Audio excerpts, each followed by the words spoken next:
ನಮಸ್ಕಾರ ಸ್ನೇಹಿತರೆ. ಕನ್ನಡ ಚಿತ್ರರಂಗ ಎನ್ನುವುದು ಒಂದು ಬಣ್ಣದ ಲೋಕ. ಇಲ್ಲಿ ಸಾವಿರಾರು ಕಲಾವಿದರು ಬರುತ್ತಾರೆ ಹೋಗುತ್ತಾರೆ.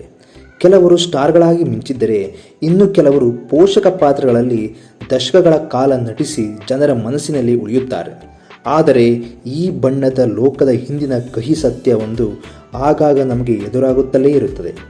ಅಂದು ತೆರೆಯ ಮೇಲೆ ನಗಿಸುತ್ತಾ ಅಳಿಸುತ್ತಾ ನಟಿಸಿದ ಕಲಾವಿದರು ಇಂದು ವಯಸ್ಸಾದ ಮೇಲೆ ಜೀವನಕ್ಕಾಗಿ ಪರದಾಡುತ್ತಿರುವ ಸುದ್ದಿಗಳು ಮನಸ್ಸಿಗೆ ನೋವುತ್ತಿರುತ್ತದೆ.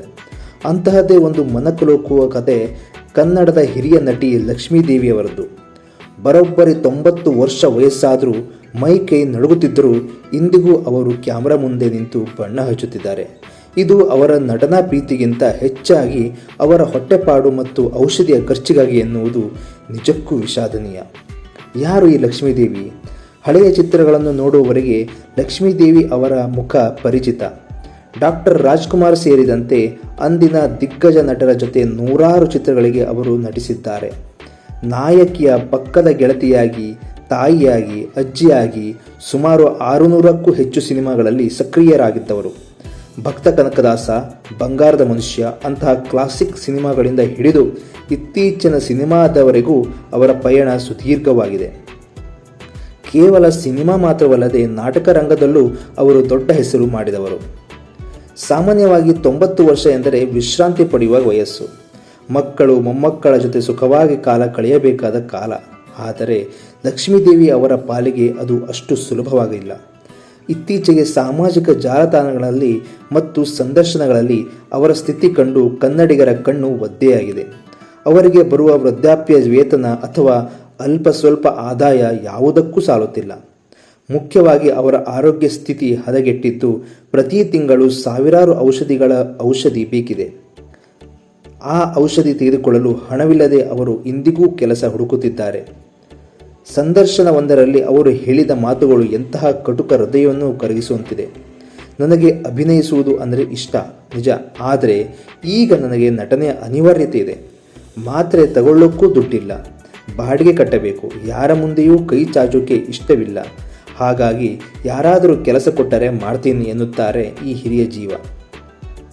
ಒಂದು ಕಾಲದಲ್ಲಿ ಸ್ಟಾರ್ ನಟರ ಜೊತೆ ತೆರೆ ಹಂಚಿಕೊಂಡ ಈ ನಟಿಗೆ ಇಂದು ತನ್ನ ಮೂಲಭೂತ ಅವಶ್ಯಕತೆಗಳಿಗೂ ಪರದಾಡುವಂತಾಗಿದೆ. ಚಿತ್ರರಂಗದಲ್ಲಿ ಎಷ್ಟೇ ಕೆಲಸ ಮಾಡಿದರೂ ಅಂದು ಕಲಾವಿದರಿಗೆ ಸಿಗುತ್ತಿದ್ದ ಸಂಭಾವನೆ ಬಹಳ ಕಡಿಮೆ ಇತ್ತು. ಈಗಿನಂತೆ ಕೋಟಿಗಟ್ಟಲೆ ಹಣ ಅಂದು ಇರಲಿಲ್ಲ. ದುಡಿದ ಅಲ್ಪ ಸ್ವಲ್ಪ ಹಣವನ್ನೆಲ್ಲ ಜೀವನ ಸಾಗಿಸಲು ಮತ್ತು ಕುಟುಂಬಕ್ಕಾಗಿ ವ್ಯಯಿಸಿದ ಇಂತಹ ಕಲಾವಿದರು ಕೊನೆಗಾಲದಲ್ಲಿ ಸಂಕಷ್ಟಕ್ಕೆ ಸಿಲುಕುತ್ತಿದ್ದಾರೆ. ಚಿತ್ರರಂಗ ಮತ್ತು ಸರ್ಕಾರದ ಜವಾಬ್ದಾರಿ. ಕನ್ನಡ ಚಿತ್ರರಂಗದ ಅಮ್ಮನಂತಿರುವ ಲಕ್ಷ್ಮೀದೇವಿ ಅವರ ಸ್ಥಿತಿ ನೋಡಿ ಅನೇಕರು ಮರುಗಿದ್ದಾರೆ. ಈ ಬಗ್ಗೆ ಕೆಲವೊಂದು ವಿಚಾರಗಳನ್ನು ನಾವು ಗಮನಿಸಬೇಕಿದೆ. ಕಲಾವಿದರ ಕ್ಷೇಮಾಭಿವೃದ್ಧಿ. ಹೌದು, ಹಿರಿಯ ಕಲಾವಿದರಿಗೆ ಸಂಘ ಸಂಸ್ಥೆಗಳು ಭದ್ರತಾ ನಿಧಿಯನ್ನು ಹೊಂದಿರಬೇಕು. ಸಕ್ರಿಯವಾಗಿದ್ದಾಗ ಚಿತ್ರರಂಗಕ್ಕೆ ತಮ್ಮ ಜೀವನವನ್ನೇ ಧಾರೆ ಎರೆದ ಕಲಾವಿದರು ಬೀದಿಗೆ ಬರದಂತೆ ನೋಡಿಕೊಳ್ಳುವುದು ಉದ್ಯಮದ ಜವಾಬ್ದಾರಿ. ಎರಡನೆಯದು ಸರ್ಕಾರದ ನೆರವು. ಸಾಂಸ್ಕೃತಿಕ ಇಲಾಖೆ ಇಂತಹ ಹಿರಿಯ ಕಲಾವಿದರನ್ನು ಗುರುತಿಸಿ ಅವರಿಗೆ ಗೌರವಧನವನ್ನು ಹೆಚ್ಚಿಸಬೇಕು. ಕೇವಲ ಪ್ರಶಸ್ತಿ ಕೊಟ್ಟು ಕೈ ತೊಳೆದುಕೊಳ್ಳುವ ಬದಲು ಅವರ ವೈದ್ಯಕೀಯ ವೆಚ್ಚವನ್ನು ಭರಿಸುವಂತಹ ಯೋಜನೆಗಳನ್ನು ಜಾರಿ ತರಬೇಕು. ನಟ ನಟಿಯರ ನೆರವು.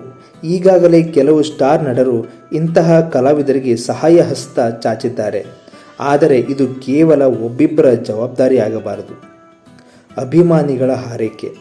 ಲಕ್ಷ್ಮೀದೇವಿ ಅವರ ಸಂಕಷ್ಟದ ಸುದ್ದಿ ತಿಳಿದು ಬಹಳಷ್ಟು ಅಭಿಮಾನಿಗಳು ಬೇಸರ ವ್ಯಕ್ತಪಡಿಸಿದ್ದಾರೆ. ನಾವು ನಿಮ್ಮ ನಟನೆಯನ್ನು ನೋಡಿ ಬೆಳೆದವರು, ನಿಮಗೆ ಈ ಸ್ಥಿತಿ ಬರಬಾರದಿತ್ತು ಎಂದು ಅನೇಕರು ಸೋಷಿಯಲ್ ಮೀಡಿಯಾದಲ್ಲಿ ಬರೆಯುತ್ತಿದ್ದಾರೆ. ಕೆಲವರು ವೈಯಕ್ತಿಕವಾಗಿ ಧನ ಸಹಾಯ ಮಾಡಲು ಮುಂದಾಗುತ್ತಿದ್ದಾರೆ. ಆದರೆ ಒಬ್ಬ ಸ್ವಾಭಿಮಾನಿ ಕಲಾವಿದೆಯಾಗಿ ಅವರು ಬಯಸುವುದು ಸಹಾಯಕ್ಕಿಂತ ಹೆಚ್ಚಾಗಿ ಕೆಲಸ ಮಾಡಿ ಗೌರವದಿಂದ ಬದುಕಬೇಕು ಎಂಬುದು ಅವರ ಆಸೆ. ಕೊನೆಯ ಮಾತು. ಲಕ್ಷ್ಮೀದೇವಿ ಅವರ ಕಥೆ ಕೇವಲ ಒಬ್ಬ ನಟಿಯ ಕಥೆಯಲ್ಲ, ಇದು ಬಣ್ಣದ ಲೋಕದ ಕಹಿಮುಖದ ಪ್ರತಿಬಿಂಬ. ಇಂದು ಬೆಳಕಿನಲ್ಲಿ ಮಿಂಚುವವರು ನಾಳೆ ಕತ್ತಲಲ್ಲಿ ಕರಗಿ ಹೋಗದಂತೆ ನೋಡಿಕೊಳ್ಳುವ ವ್ಯವಸ್ಥೆ ನಮಗೆ ಬೇಕಿದೆ. 90ನೇ ವಯಸ್ಸಿನಲ್ಲೂ ಲಕ್ಷ್ಮೀದೇವಿ ಅವರಲ್ಲಿರುವ ಆ ಚೈತನ್ಯ ಮತ್ತು ಸ್ವಾಭಿಮಾನ ನಮ್ಮೆಲ್ಲರಿಗೂ ಮಾದರಿ. ಅವರಿಗೆ ಸರಿಯಾದ ಚಿಕಿತ್ಸೆ ಮತ್ತು ನೆಮ್ಮದಿಯ ಜೀವನ ಸಿಗಲಿ. ಅವರು ಇನ್ನೂ ಮುಂದೆ ಕೇವಲ ಇಷ್ಟಕ್ಕಾಗಿ ಬಣ್ಣ ಹಚ್ಚುವಂತಾಗಲಿ. ಅನಿವಾರ್ಯತೆಗಾಗಿ ಅಲ್ಲ ಎಂಬುದು ಪ್ರತಿಯೊಬ್ಬ ಕನ್ನಡಿಗನ ಆಶಯ. ಗಮನಿಸಿ, ಹಿರಿಯ ಕಲಾವಿದರನ್ನು ಗೌರವಿಸುವುದು ಮತ್ತು ಕಷ್ಟದಲ್ಲಿದ್ದಾಗ ಅವರಿಗೆ ನೆರವಾಗುವುದು ನಮ್ಮೆಲ್ಲರ ಕರ್ತವ್ಯ. ಲಕ್ಷ್ಮೀದೇವಿ ಅವರಂತಹ ಪ್ರತಿಭೆಗಳು ನಮ್ಮ ನಡುವೆ ಇರುವಾಗಲೇ ಅವರನ್ನು ಸರಿಯಾಗಿ ನಡೆಸಿಕೊಳ್ಳೋಣ.